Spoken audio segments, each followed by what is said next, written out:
Morning everybody, प्यारे बच्चों, good morning. इस वीडियो में हम पीछे का जो पढ़ते आ रहे हैं, 3 कैरेक्टरिस्टिक्स हमने पढ़ ली थी।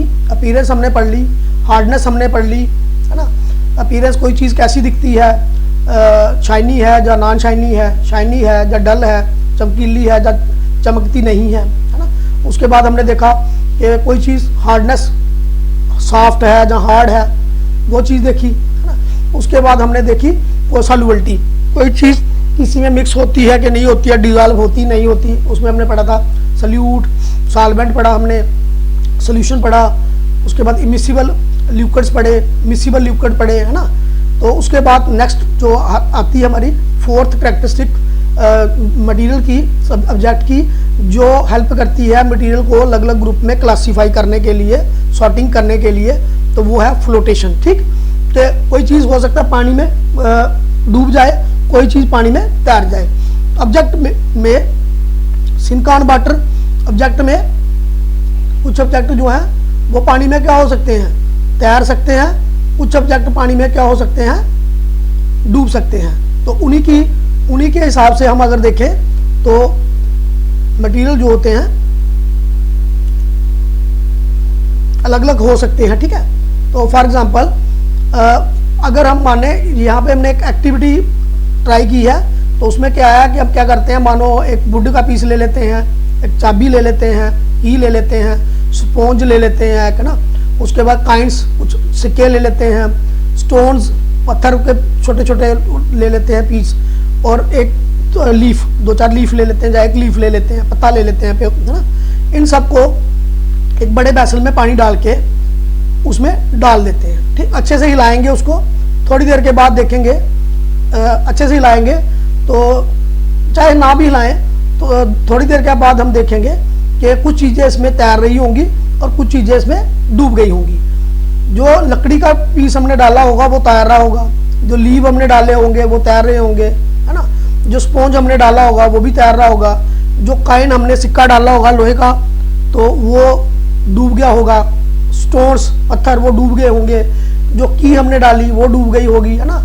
और जो चीज़ें हमने डाली होंगी वो चीज़ें क्या होंगी, ठीक है, कुछ चीज़ें डूब जाएंगी, कुछ चीज़ें क्या होंगी, तैर जाएंगी। ठीक, अब ये डिपेंड करता है किसी चीज़ की डेंसिटी के ऊपर, किसी लिक्विड की डेंसिटी के ऊपर।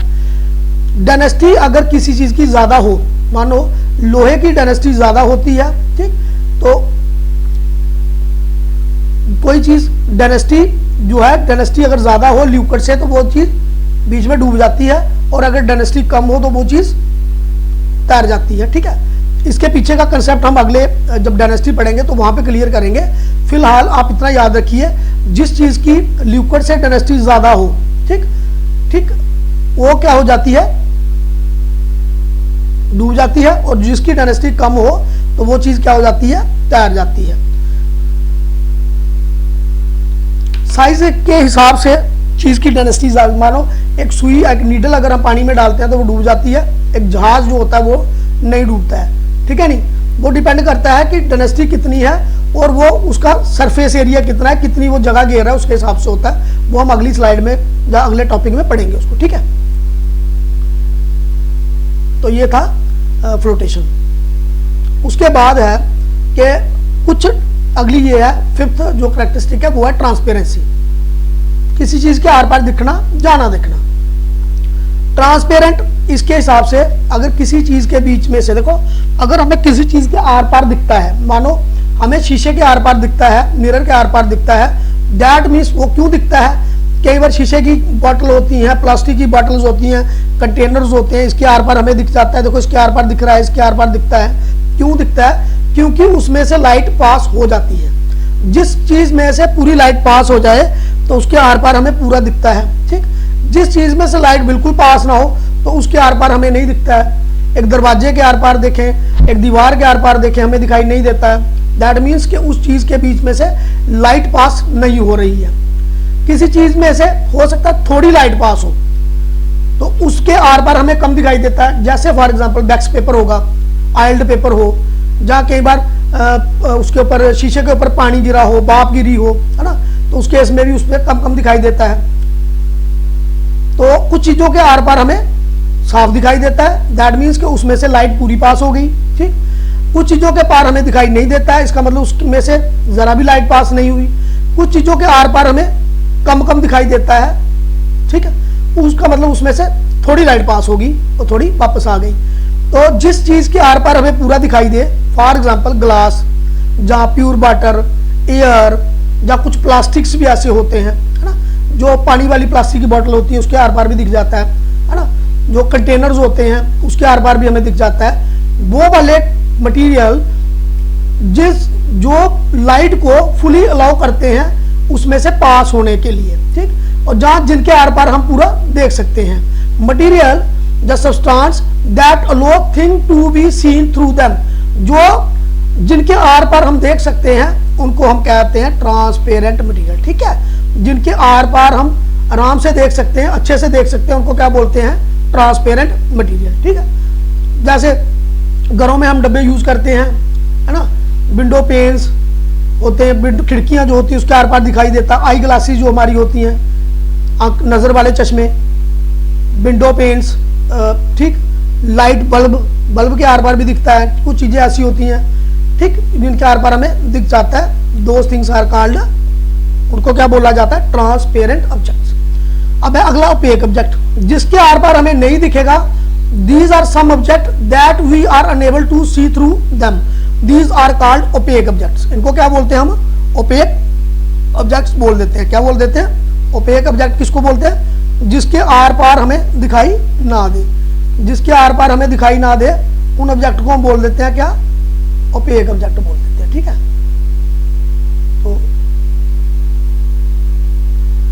तो इसकी एग्जांपल है वुडन बॉक्स, लकड़ी का डब्बा, बुक किताब के आर पार नहीं दिखता है, पेपर दीवार के आर पार नहीं दिखता है, डोर के आर पार हमें नहीं दिखता है, टेबल के आर पार नहीं दिखेगा हमें ना, जो चीजों के आर पार हमें नहीं दिखेगा उनको बोलते हैं ओपेक मटेरियल्स, जहां ओपेक ऑब्जेक्ट। आगे ट्रांसल्यूसेंट, जैसे सन ग्लास है हमारे, उसके आर पार हमें कम दिखाई देता है। ब्लैक कलर के सन ग्लासेस होंगे तो उसमें किस और तरीके का दिखेगा।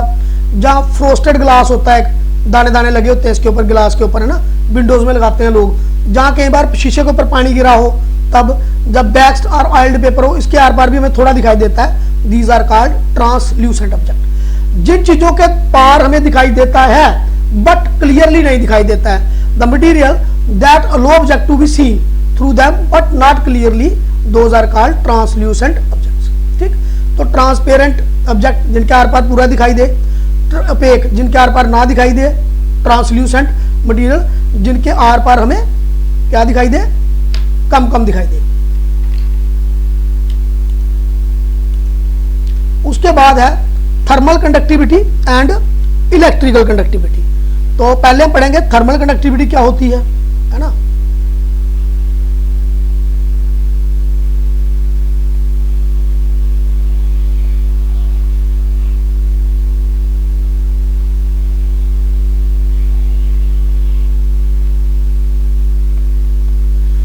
तो थर्मल कंडक्टिविटी क्या होती है, एग्जाम्पल के तौर पे हम क्या करते हैं, एक लोहे की लेते हैं, क्या रॉड, क्या लेते हैं, एक मानो लोहे की हम क्या ले लेते हैं, रॉड ले लेते हैं, है ना, लोहे की एक रॉड ले लेते हैं। ये मैं यहाँ ड्रा कर रहा हूँ, ठीक, ये मानो एक लोहे की रॉड है, ए और बी इसके दो सिरे हैं, ठीक, ए और बी नहीं बना, कुछ और ही बना, चलो आप इसको बी लेके चलो। तो ए सिरे को हम क्या करते हैं, यहाँ से हम इसको गर्म करते हैं, फायर की मदद से, आग की मदद से इसको क्या करते हैं, गर्म करते हैं। चाहे जितनी भी लंबी राड होगी, थोड़ी देर के बाद ये आहिस्ता आहिस्ता से ये वाला बी सिरा जो अगर आप इसको पकड़े होगे, आहिस्ता आहिस्ता से ये गर्म होना शुरू हो जाएगा। ठीक, ये गर्म होना क्या होगा, शुरू। हमने ए सिरे को, ए एंड को गर्म किया, हीट दी, तो बी वाला भी क्या हो गया, गर्म हो गया। इसका मतलब हीट इसके बीच में से पास क्या कर रही है, निकल रही है। अगर इसकी जगह पे हम एक लकड़ी का टुकड़ा लें, क्या लें, इसकी जगह पे हम क्या ले लेते हैं, एक लकड़ी का टुकड़ा। मान लो सिमिलरली हम यहाँ पे एक और ले लेते हैं, पी और क्यू, ये लकड़ी का टुकड़ा है इस बार, ठीक है, पी और क्यू। और अगर इस पी पॉइंट पे हम इसको आग जलाते हैं इसके नीचे, तो क्या आपने जो क्यू वाला हिस्सा है वो गर्म होगा, वो नहीं होगा, वो हॉट नहीं होगा। हालांकि ये लकड़ी जो है ये जलना शुरू हो जाएगी, लेकिन जो दूसरा सिरा वो गर्म नहीं होगा, क्योंकि ये इलेक्ट्रिसिटी जो है, सॉरी हीट जो है वो वुड में से पास नहीं होती है। आपने घर में देखा होगा, आपके घर में किचन के अंदर बर्तन जो होते हैं, खाना बनाने वाले बर्तन, फॉर एग्जांपल प्रेशर कुकर होता है ना, प्रेशर कुकर होता है, कुकर, फ्राइंग पैन होता है, फ्राइंग पैन, ये किसके बने होते हैं? मोस्टली एल्यूमिनियम के बने होंगे, स्टील के बने होंगे, है ना, इन चीजों के बने होते हैं। अब जब इस पे खाना रखते हैं तो ये क्या हो जाते हैं? गर्म हो जाते हैं, है ना, क्योंकि हीट इसमें से क्या कर जाती है? पास कर जाती है। अब जब चीज गर्म हो गई तो इनको गैस के ऊपर से उतारने के लिए क्या होगी? मुश्किल होगी, है ना। तो उसके लिए औरतें क्या यूज करती हैं? अगर तो आपने यूटेंसिल विदाउट हैंडल है, जो बर्तन है उसको हैंडल नहीं लगा हुआ है, तो फिर फीमेल्स हमारे घर में माताएं बहनें क्या इस्तेमाल करती हैं? कपड़े से उनको पकड़ती हैं, ठीक। नहीं तो आप प्रेशर कुकर देखो, घर में फ्राइंग पैन देखो, तो उसको जो हैंडल लगा होता है उसके आगे क्या लगा होता है? प्लास्टिक लगा होता है, जहाँ बेकलाइट लगा होता है। प्लास्टिक इसलिए लगा होता है कि वो आसानी से पकड़ा जा सके और उसको उसमें क्या हो? उसमें गर्मी ना हो, उसमें क्या वो ना करे? हीट फ्लो करके वो गर्म ना हो जाए, ठीक है। तो अब कुछ मटेरियल ऐसे हुए, जैसे प्लास्टिक में हीट पास नहीं हुई, वुड में हीट पास नहीं हुई, कुछ मटेरियल ऐसे हुए जिनमें से हीट पास कर जाती है। क्या करती है? हीट पास कर जाती है। जिनमें से हीट पास करेगी, एक जगह से दूसरी जगह चली जाएगी, एक एंड से दूसरे एंड चले जाएगी, उसको हम क्या कहते हैं? उनको हम कहते हैं गुड कंडक्टर्स ऑफ हीट। क्या बोलते हैं? Good conductors of heat. और जिनमें से पास नहीं होगी उनको हम कहते हैं पुअर और bad conductor of heat. Poor और bad conductor of heat. Thermal conductivity में हम यही देख रहे हैं कि सम मटेरियल्स, यहाँ पे इस लाइन टू लाइन पढ़िएगा, some materials metal become hot, some metal या मटेरियल कर लेंगे तो become hot when they are heated, these are called good conductors of heat. जिनमें से हीट पास हो जाए तो उनको हम क्या बोलेंगे? Good conductors of heat. Good conductor of क्या बोलेंगे? हीट बोलेंगे, ठीक है। तो जिनमें से हीट, फॉर एग्जांपल इसके लिए आयरन, कॉपर, एल्यूमिनियम, ठीक। जिन some material do not allow heat to pass through them when heated. कुछ मटेरियल ऐसे होंगे जिनमें से हीट पास नहीं होगी जब हीट करेंगे, उनको बोलते हैं बैड कंडक्टर और पुअर कंडक्टर ऑफ हीट। उसकी एग्जांपल मैंने दी, प्लास्टिक, रबर, पेपर, वुड, ठीक। अब ये जो हीट हमने मानो आयरन के रॉड को, आयरन लोहे की एक छड़ी को गर्म किया तो हीट एक जगह से दूसरी जगह चली गई, यानी कि जिस पार्ट को हॉट हीट किया उस पार्ट को से लेकर दूसरे कोल्ड हिस्से तक चली गई, ठीक। तो इसका मतलब हीट क्या कर रही है? चल रही है। कहां से? हॉटर पार्ट से कोल्डर पार्ट तक। हीट क्या कर रही है? हॉटर पार्ट से कहां जा रही है? कोल्ड पार्ट तक। इस कंडक्शन को, इस प्रोसेस को, किसको? हीट जो है एक मटेरियल के अंदर क्या जब चलती है, that process is called thermal conductivity. उस प्रोसेस को हम क्या बोलते हैं? Thermal conductivity. हीट जो ट्रैवल करती है from one part to another part of some material, ठीक। कुछ मटेरियल में सिर्फ गुड कंडक्टर्स में, तो उसको बोलते हैं थर्मल कंडक्टिविटी, ठीक है। सिमिलर है इलेक्ट्रिकल कंडक्टिविटी। कुछ मटेरियल ऐसे होते हैं जिनमें से इलेक्ट्रिक करंट या इलेक्ट्रिसिटी पास हो जाती है, उनको गुड कंडक्टर ऑफ इलेक्ट्रिसिटी कहते हैं। एग्जांपल वही आयरन, कॉपर, एल्यूमिनियम, है ना। तो थर्मल कंडक्टिविटी और इलेक्ट्रिकल कंडक्टिविटी, इसमें खाली आपने थर्मल इलेक्ट्रिक हीट की जगह इलेक्ट्रिसिटी करना है तो इलेक्ट्रिसिटी की जगह हीट करना है, तो दोनों के सेम डेफिनेशंस हैं। सम मटेरियल अलो करंट और इलेक्ट्रिसिटी, वहां पे हीट था, यहाँ में हम करंट लिखेंगे, जहां इलेक्ट्रिसिटी लिखेंगे, to pass through them, these are called good conductor of heat था वहां पे, यहाँ पे हम कर लेंगे गुड कंडक्टर ऑफ इलेक्ट्रिसिटी, ठीक। एग्जांपल वही iron, copper, aluminium. Some material do not allow current, किसमें से करंट या इलेक्ट्रिसिटी पास नहीं करता है उनको बोलते हैं बैड कंडक्टर्स ऑफ इलेक्ट्रिसिटी। तो जहां इंसुलेटर बोलते हैं उनको क्या बोलते हैं? ये याद रखिएगा, इंसुलेटर भी बोलते हैं, ठीक है। तो इनको बोलते हैं प्लास्टिक, रबर, वही सेम एग्जांपल्स। तो वहां पे जहां तक कंडक्शन ऑफ इलेक्ट्रिसिटी, तो वहां तक conduction of heat through a material is called, वहां था थर्मल कंडक्टिविटी, तो यहां क्या? Electrical conductivity, simple. Next is magnetic material. Magnetic material, अब देखो कुछ चीजों को आयरन अपनी तरफ, मैग्नेट सॉरी, कुछ चीज़ों को मैग्नेट, जिसको हम चुंबक कहते हैं, चुंबक जो है या मैग्नेट जो है कुछ चीज़ों को, लोहे को, कोबाल्ट अलाय होता है, निकल भी अलाय है, स्टील को, इन कुछ चीज़ों को अपनी तरफ खींचता है। ठीक, तो उसको हम कहते हैं, अगर कोई मैग्नेट किसी चीज़ को खींचता है तो उसका मतलब उसमें मैग्नेटिक प्रॉपर्टीज़ है। क्या उसमें मैग्नेटिक प्रॉपर्टीज़ है। और अगर ना खींचे तो इसका मतलब उसमें मैग्नेटिक प्रॉपर्टी नहीं है। मैग्नेट स्टेनलेस स्टील जो होगी, जिसको पेंट हुआ होगा, ऊपर गैल्वेनाइजेशन हुई होगी, तो उसको नहीं खींचेगा। फैदर देख लो आप, उसको नहीं खींचेगा। पेपर को नहीं अट्रैक्ट करेगा। माइका, गोल्ड, सिल्वर, इन चीज़ों को, लेदर को अपनी तरफ अट्रैक्ट नहीं करेगा। प्लास्टिक को अपनी तरफ अट्रैक्ट नहीं करेगा। तो ये होते हैं non magnetic material. Material that are attracted by a magnet are called magnetic material. वो वाले मैग्नेट जिनको मैग्नेट अपनी तरफ खींचेगा उनको हम बोलते हैं मैग्नेटिक मटीरियल। जिनको मैग्नेट अपनी तरफ नहीं खींचेगा उनको बोलते हैं non magnetic material. Examples are also given here. तो with this your chapter number 2 sorting of material into groups or classification of material into groups is finished।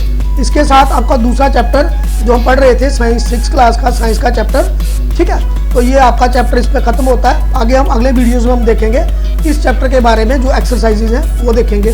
ठीक है, तो अगर आपको कोई डाउट लगा होगा तो kindly put down in comment में आप डाल सकते हैं। मैं कोशिश करूंगा रिप्लाई कर दूंगा। ठीक है, तो हर वीडियो में मैं कहता हूं kindly like, share, subscribe my channel, so that के मैं आपके लिए ऐसे वीडियो बनाता रहूं। ठीक है, thank you so much for watching this video.